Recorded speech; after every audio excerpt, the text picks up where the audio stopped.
کہ جب بڑی مجلس میں بھی کوئی ایسا شخص بیٹھا ہوتا ہے جس نے اپنی رشتہ داریاں توڑ رکھی ہیں، تو کہا جاتا ہے کہ کبھی کبھی سب کی دعائیں روک لی جاتی ہیں، کسی کی دعا قبول نہیں ہوتی ہے صرف اس ایک شخص کی وجہ سے۔ اس لیے رشتہ داریوں کو، اس کے حوالے سے آپ نے تمام مجلس وغیرہ میں تمام سارے واقعات سنے اور پڑھے ہوں گے، بہت سارے واقعات ہیں۔ ایک واقعہ تو بالکل یہ بھی آپ نے سنا ہی ہوگا کہ جب امام کے پاس ایک شخص آیا، دو بھائی آئے تھے، تو مولا نے فرمایا کہ دیکھو تم میں سے ایک کا انتقال ہونے والا تھا، ابھی وہ مرنے والا تھا، لیکن تم ابھی اپنی پھوپھی سے مل کے آئے ہو، اس لیے پروردگار عالم نے تمہاری عمر کو طویل کر دیا ہے۔ تو پوچھا کتنا بڑھا دی ہے میری، کتنی عمر میری بڑھا دی؟ کہا 5 سال۔ پھر ان کے دوسرے بھائی بتاتے ہیں کہ پورے 5 سال کے بعد ان کا انتقال ہوا ہے۔ تو اس لیے رشتہ داریوں کو، اگر ہم اپنے رزق میں اضافہ چاہتے ہیں، اگر ہم اپنی دعاؤں کی مقبولیت چاہتے ہیں، اگر ہم چاہتے ہیں کہ ہماری صحت اچھی رہے، ہمارے بچے اچھے رہیں، ہمارا مطلب معاشرہ اچھا رہے، گھر کا پورا ماحول اچھا رہے، ہر چیز کے لیے جب تک ہم اپنی رشتہ داریوں کو مضبوطی سے نہیں تھامے رہیں گے، ایکا میل محبت نہیں رکھیں گے، تو ان سب میں وہ اثر ہو ہی نہیں سکتا ہے، وہ اثرات آ ہی نہیں سکتے۔ اور یہاں تک ملتا ہے کہ اگر ہم اپنی رشتہ داریوں کو مضبوط کرتے ہیں، ابھی میں ایک نماز بتاؤں گی آپ کو مغفرت والدین کے حوالے سے، اور اس میں تمام عزیز اقربا، والدین، بہن بھائی یا جو بھی ہمارے مرحومین ہیں اور تمام عزیز اقربا، ان کو بھی بخشنا ہے۔ تو اس کے حوالے سے سمجھیے تمام اپنی دعائیں بھی قبول ہوتی ہیں، کیونکہ ظاہر سی بات ہے پروردگار عالم کو خود غرضی نہیں پسند ہے۔ اسلام میں خود غرضی کی کوئی گنجائش نہیں ہے، کیونکہ ہے نا کہ بھوکے کو کھانا کھلاؤ، پیاسے کو پانی پلاؤ، اور روزے میں اتنا مضبوط تقویٰ ہوتا ہے کہ انسان خود نہیں کھائے لیکن دوسروں کے لیے پوری فکر کرتا ہے۔ اور آج کل لاک ڈاؤن کا زمانہ ہے، کتنے لوگ پریشان ہیں باہر، تو ہر انسان سے جو جو ہو سک رہا ہے وہ دوسروں تک چیزیں پہنچا رہا ہے، تو یہ سب نیک کام ہے۔ اور بھی تمام نماز، روزہ، خمس، زکوٰۃ وغیرہ وغیرہ پڑوسیوں تک کا حق ہے۔ وہی میں کبھی کبھی مجلس سے پڑھ دیتی ہوں کہ یہ اسلام تو ایسا ہے کہ جہاں دائی تک کا حق ہے، اور ہم بھائی کا بھی حق مار لیتے ہیں اور پھر بھی ہم مومن اپنے کو کہتے ہیں، تو یہ سب نہیں چلے گا۔ اگر دل میں کسی بھی طرح کی کوئی ایسی بغض کینہ، امام فرماتے ہیں کہ مومن کے دل میں ایک بھی شخص کے لیے کوئی برائی، کوئی کینہ، کوئی بغض ہونا ہی نہیں چاہیے، اپنے دل کو صاف رکھنا چاہیے۔ اور دور کیوں جائیں، ابھی دیکھیے شبوں کی مجلسوں میں بھی آپ نے سنا ہوگا، وصیت سنی ہوگی ہمارے مولا کائنات علیہ السلام کی، کہ کتنا انہوں نے تمام وصیتیں تو کہی ہیں، وہ سبھی نے سنا ہے، لیکن یہ بھی ایک اس میں وصیت خاص ہے کہ دیکھو اپنے برادر مومن کو، دو مومنوں میں کبھی بھی نا اتفاقی نہیں ہونے دینا، اگر نا اتفاقی پتہ لگی ہے تو ان کی صلح کا ضرور کرانا۔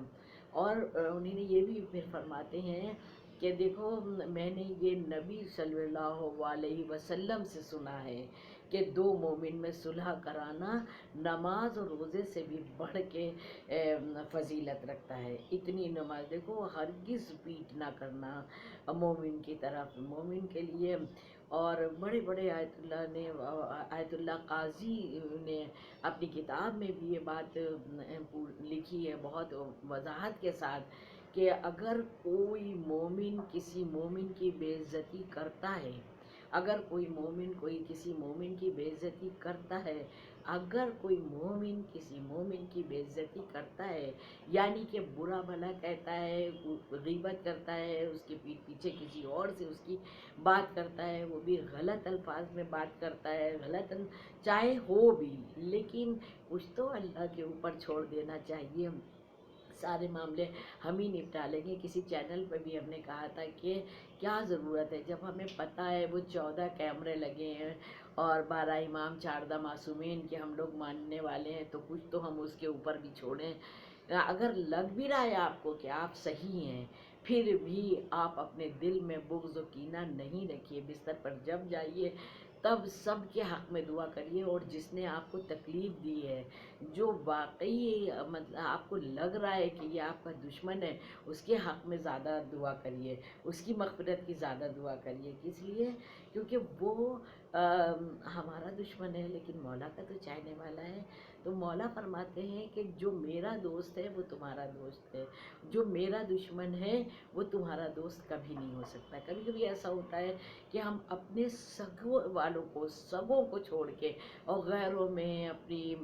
ساری محبتیں لٹا رہے ہوتے ہیں اور پا رہے ہوتے ہیں، لین دین، محبت، اخلاق سب کچھ دوسروں میں دکھا رہے ہوتے ہیں، کر رہے ہوتے ہیں، لیکن اپنوں کو چھوڑ دیتے ہیں۔ لیکن یہ ٹھیک ہے، سب سے محبت کرنا چاہیے، لیکن خونی رشتوں کو پہلے مقدم، جو قرآن مجید میں جس کا تذکرہ ہوا ہے کہ اس کو آپ نہیں توڑ سکتے، اس کو آپ نہیں چھوڑ سکتے۔ اگر آپ نے یہ سارے رشتوں کو چھوڑا، آپ نے توڑا اپنی مرضی سے، تو پھر کوئی بھی عمل اور اعمال، کوئی بھی دعائیں قبول نہیں ہیں۔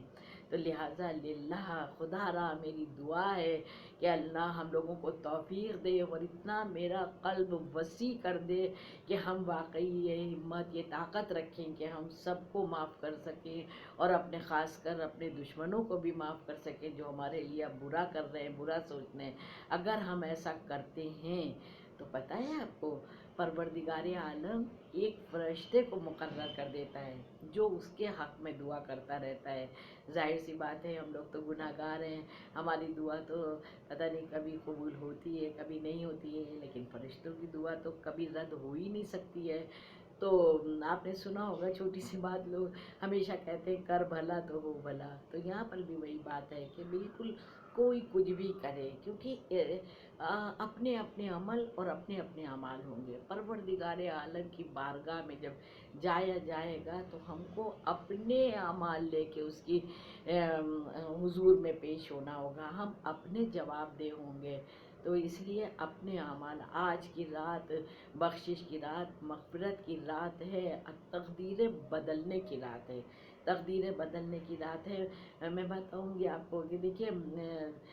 سفینۃ البحار میں مولا فرماتے ہیں کہ جو وضو کرنے کے وقت تلاوت کرتا ہے سورہ قدر کی، تو اس کے گناہ ایسے جھڑتے ہیں جیسے شکم مادر سے ابھی وجود میں آیا ہے۔ تو سورہ قدر کی بڑی اہمیت ہے وضو، اور اگر وضو کے بعد آیت الکرسی کی تلاوت کر لی تو نور علی نور ہو جائے گا انشاءاللہ۔ اور دوسری بات کہ ایک بات اور میں آپ کی خدمت میں پیش کرنا چاہ رہی ہوں، وہ یہ کہ تقدیریں بدلنے کی بھی رات ہے، کیونکہ تقدیریں تو 19 تاریخ کو ہماری لکھ دی جاتی ہیں، آپ مولا کی خدمت میں اب پیش ہوں گی جن پر فائنل دستخط ہونا ہے، لیکن آج تقدیریں بدلنے کی بھی رات ہے۔ وہی اس میں بھی ہم لوگوں کو چھوٹے سے چھوٹا بھی کوئی عمل چھوڑنا نہیں چاہیے۔ وہ یہ کہ اگر ہم مغرب عشاء کی نماز پڑھیں تو مغرب میں ہم پہلی رکعت میں بعد الحمد کے سورہ قدر پڑھیں، اس کی بڑی فضیلت ہے۔ اور تقدیر کو پورا بدل دینے کا سورہ یہ ہے کہ جب ہم عشاء کی نماز پڑھیں تو عشاء کی نماز میں پہلی رکعت میں الحمد کے بعد قل یا ایھا الکافرون یہ والا سورہ پڑھیں تو انشاءاللہ پوری تقدیر ہماری بدل دی جائے گی، خدا نہ کرے اگر کچھ بھی کمی بیشی رہ گئی ہو۔ اور بھی اگر ہم چاہتے ہیں کہ میرے بہت بڑے بڑے حاجات پوری ہوں، میری بہت بڑی بڑی دعائیں قبول ہوں بہت زیادہ، تو ہم کو اس شب میں دیکھیے وہ والے عمل تو کرنا ہی ہے جو ہم لوگوں نے شب 19 کرے ہیں، مطلب 2-3 راتوں میں جو ہوتے ہیں قرآن سر پر رکھ کے اور سب کیے جاتے ہیں، وہ سب عمل کرنا ہے۔ یہ میں اس سے ہٹ کے ایکسٹرا چیزیں کچھ آپ کے خدمت میں پیش کر رہی ہوں کہ یہ بھی کرنا ہے، تو اس میں 4 چاند لگ جائیں گے انشاءاللہ، اور تمام رحمتوں اور برکتوں کا نزول ہوتا ہی رہے گا، اور وہ سب کی حفاظت بھی ہوگی جو ہم نے عمل قرآنی ابھی انجام دیے ہوں گے، وہ سب بھی ہمارے محفوظ کر سکتے ہیں ہم۔ تو 25 بار ملتا ہے روایت میں کہ 25 بار سورہ نصر اگر اس شب کے کسی حصے میں بھی کہیں پر وقت نکال کے 25 بار پڑھ لیں، اور اس کے بعد ہمیں تو یہ آج تو ہم دعائیں مانگ لیں گے پوری ہو جائیں گی انشاءاللہ،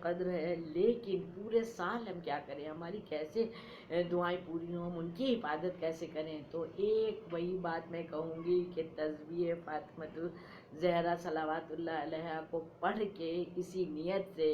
کہ یا شہزادی اور پنجتن پاک کا واسطہ ہے، 12 امام 14 معصومین علیہ السلام کا واسطہ ہے، اور پورے سال کے لیے جو بھی آپ دعا مانگنا چاہتی ہیں ان کے واسطے وسیلے سے اس کے لیے بھی دعا مانگ سکتی ہیں۔ اور ایک بات اور خاص وہ یہ کہ بہت سے گھر میں بچے ہوتے ہیں یا ضعیف ہوتے ہیں یا علیل ہوتے ہیں جو پوری رات نہیں جاگ سکتے ہیں، اتنے بڑے سارے اعمال نہیں کر سکتے ہیں،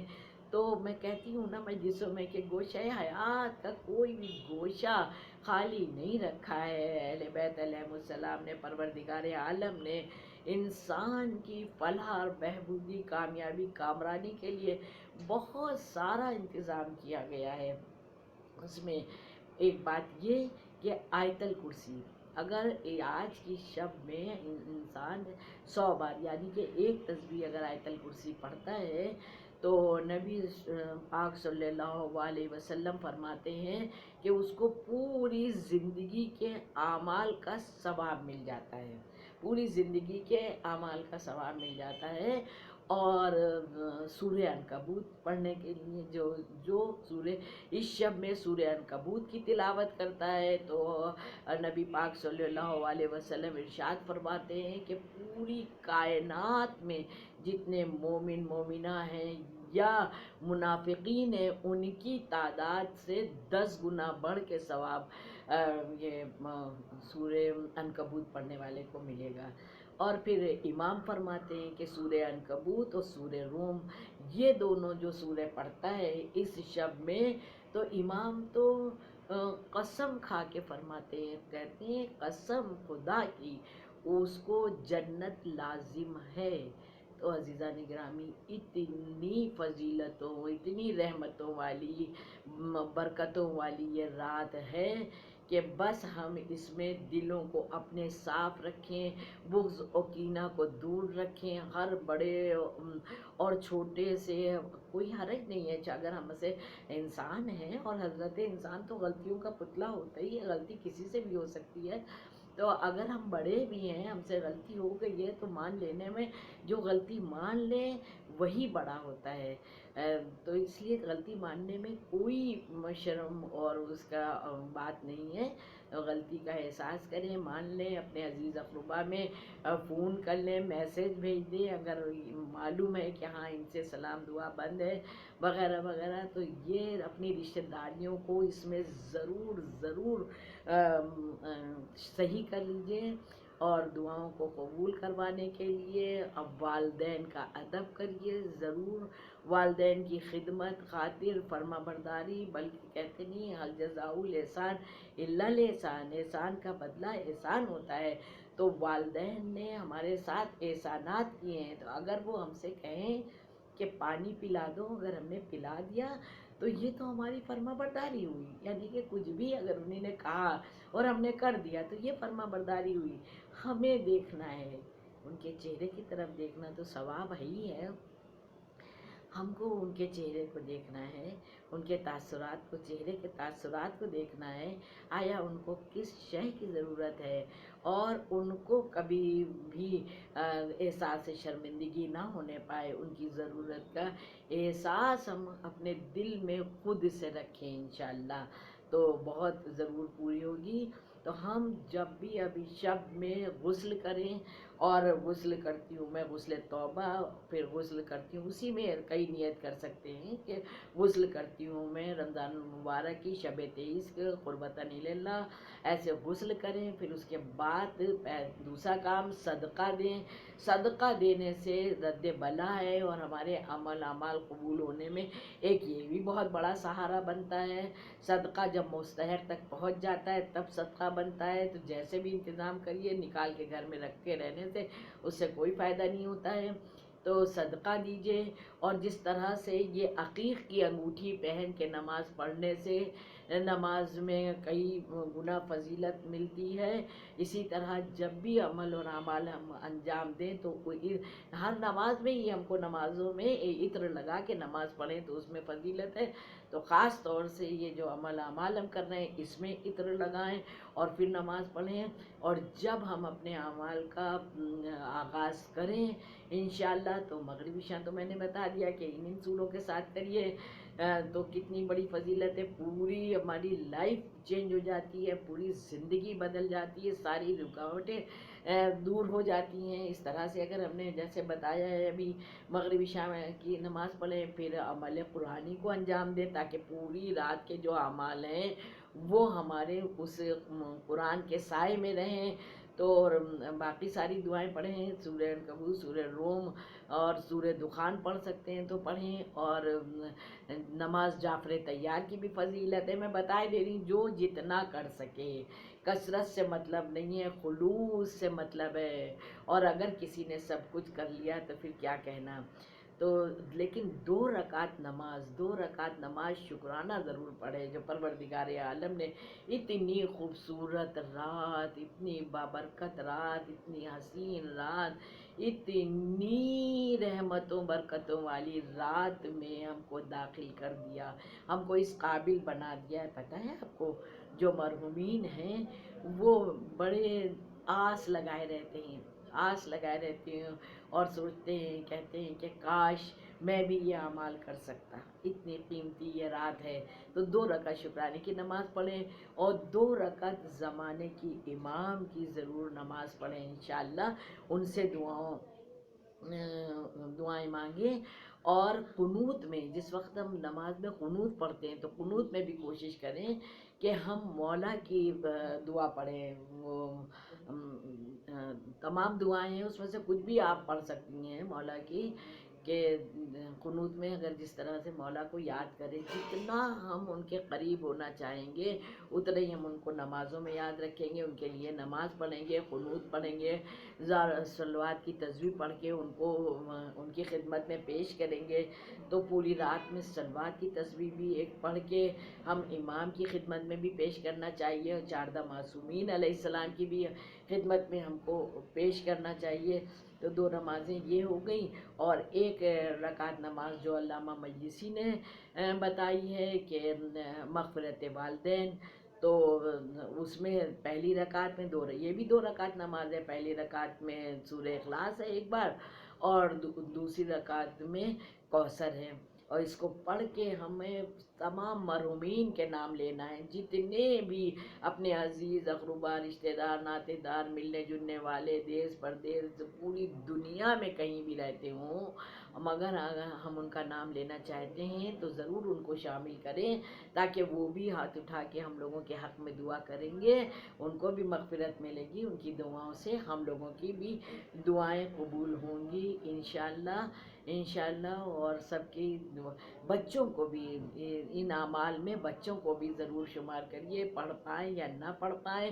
جیسا بھی پڑھ پائیں، جیسا وضو کر پائیں، ان کو ضرور اپنے ساتھ بٹھائیے، جتنی دیر جاگ پائیں، تسبیحاں سب کے پاس الگ الگ ہونا چاہیے،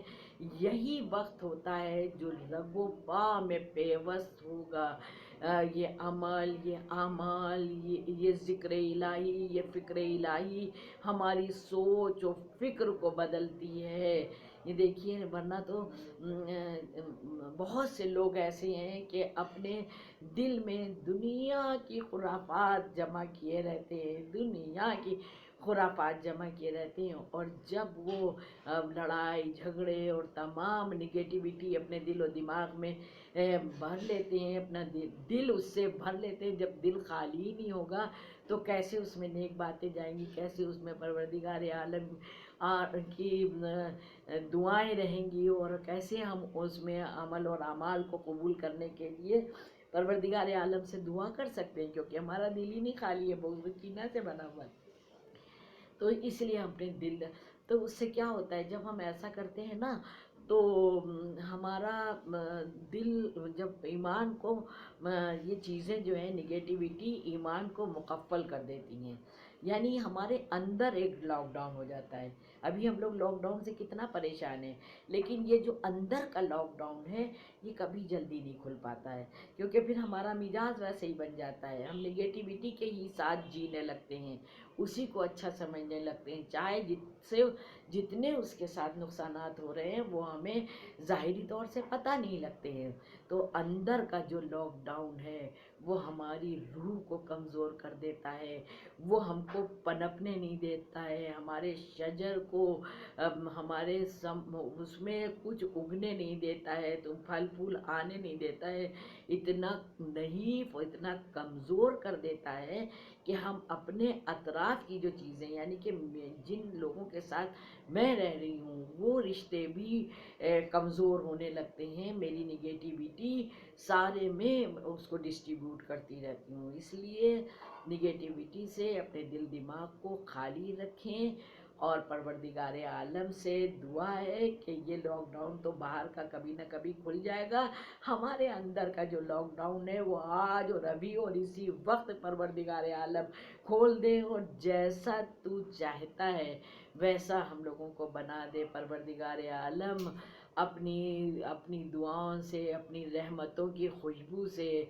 ہم سب کے حیات شجر کو خوشبودار بنا دے، اور سب کو طویل عمر دے، اور سب کے بال بچے اچھے رہیں انشاءاللہ، جائز حاجتیں پوری ہوں، مولا کا جلد سے جلد ظہور ہو. اور مولا یہ دعا ہے کہ مولا اپنے چاہنے والوں میں ہم لوگوں کا شمار ضرور کریے گا. مولا ہم لوگوں کو اپنی دعاؤں میں ضرور یاد رکھیے گا. آپ سب کو نازش بھی کی طرف سے بہت سی دعائیں، اور آپ بھی ہم کو